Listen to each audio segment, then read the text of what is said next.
The 2025 CDL season is right around the corner, and with a ton of roster changes, drama, and storylines, I want to go through one reason you should be excited to watch every team this coming year. And let's start off with the Boston Breach, a team coming off of one of the worst seasons so far in CDL history. The reason I'm most excited to watch the Boston Breach this year is all four of their players are really playing for their spot in the league. I would say all of these guys, but especially Cammy, Snoopy, and Purge. I think Awakening has been a bit better in the past where he's going to maybe get another shot. But if Cammy, Snoopy, and Purge don't play up to standards and they get dropped from this team, I could potentially see them not getting picked up again in the future. And with their whole career on the line, I think this Boston Breach team is going to be really interesting to see how they play out. Moving along to another one of the green teams and one of the newest organizations in the league, we have Vegas Falcons. A lot of people might not be excited to watch Falcons because they think they're going to get slammed, but it's for that very reason that I think it's going to be exciting. The question of will they exceed expectations or will they end up not winning a match all year, honestly, is something that drives me to get excited to watch the Falcons play this season. Seeing what this full Saudi team is capable of playing at the top level is something that I think is going to be super interesting to watch. For the Minnesota Rocker, I'm truly most excited to watch their two sophomore players in Gio and Estriel. Both of them coming out of pretty good rookie seasons. Gio, a player who I think looked exceptional individually but didn't have the team success, and then Estriel, someone who maybe didn't put up the same numbers individually but had more team success, especially on land. I think both of these players have bright futures in the league, and watching them go into their second season together on this Minnesota Rocker team, I think is going to be really exciting. Now let's talk about another one of the new teams in the league. We have Gentlemates, LAG, Los Angeles Gorilla Mates, whatever you want to call them.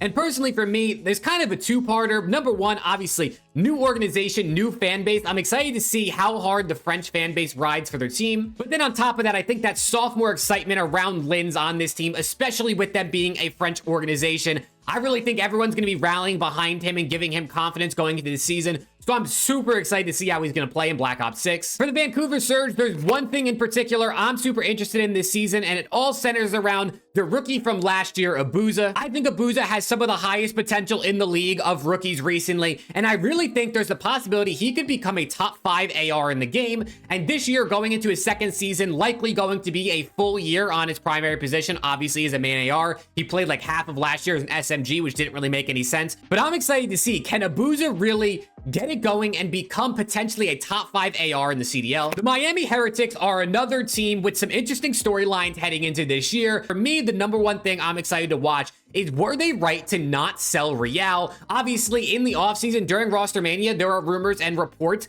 that the Toronto Ultra offered around $60,000 to buy out Real. And it seemed like with some of his tweets, he actually wanted to go to Toronto to team up with Kleenex and Insight and Beans. Miami chose not to sell him and kept him around on this team. So will this be worth it for them, or will it be a Seattle Surge situation with Pred where they wish they sold him sooner? But speaking of the Toronto Ultra, the big thing for me here is, will Beans make the most of this opportunity? Beans is a player that has been in and out of the league for a couple years now, never really saw any consistency amongst the rosters he's been on, and never really saw any team success. But now he's on an Ultra roster that's almost always a top 4 team, and Beans obviously has the talent to be one of the better ARs in the league. So it's really going to be, is he going to take advantage of this chance of being on a potential top 4 team and teaming with some of the best guys in the game with Kleenex and Insight? The Carolina Royal Ravens, similar to what I said for the Vancouver Surge, have a guy coming out of his rookie season, the rookie of the year in Gwyn, that I think has some super high potential and a really high ceiling. But so personally, what I'm most excited to watch for the Ravens this year is, can Gwyn step into those shoes and become a superstar? I think we all know he has the talent. So we have what it takes this season to potentially lead them to a top 3 of finals, or maybe even a championship now in this new top 3 league. And to round out our bottom teams before we head into the top 3, let's talk about Cloud9. For me, the thing I'm most excited to watch Cloud9 this year is that Mac is finally back in the league. Obviously, Mac did not play at all last season, so I'm going to be excited to see kind of what he can do on the professional level.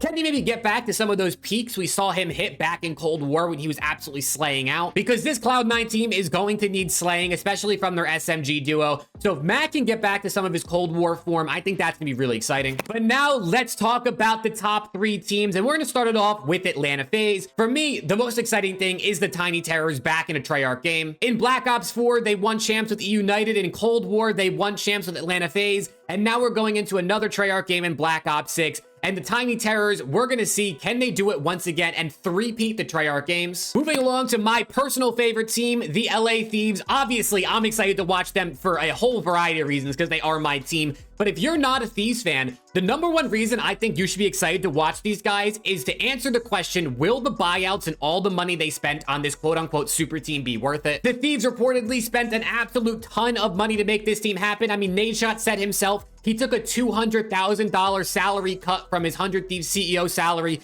just to make this team happen. Having to buy out Scrap and Envoy from Ultra as well as Hydra from Cloud9 definitely was going to rack up a big bag. So will that be worth it? And then also a side note, I mean, Hydra, right? Like Hydra is, that's one word answer, right? He is one of the most exciting players to watch in the game. So I'm personally excited to watch him on my favorite team and be able to root for a guy that talented. And then last but not least, the fan favorites of the scene, it's OPTIC, Texas. And really the question and the reason everyone's going to want to watch them is, can they be the first organization to go back-to-back at champs? It's never been done by an organization. We've seen players go back-to-back, but we've never actually seen a full roster of 4 stick through the next season and do it again. And then same thing I said for Thieves. I mean, Shotzzy, right? Shotzzy in an Omni movement game potentially could be the best player in the world. He's obviously going to be in primetime, showtime Call of Duty to watch this season. And there you have it. One reason to watch every single team this coming year in Black Ops 6. Let me know in the comments, what are you most excited about for your favorite team? So I can maybe add some things to this list and things to look out for when I'm watching matches all season long. And if you like CDL content like this, you want to stay up to date with everything happening in the league, make sure you sub to the channel. We're on the road to 7,000 subs. We'll see if we can hit it before 2025. I appreciate the support on all the recent videos, and hopefully I'll see you all in the next one.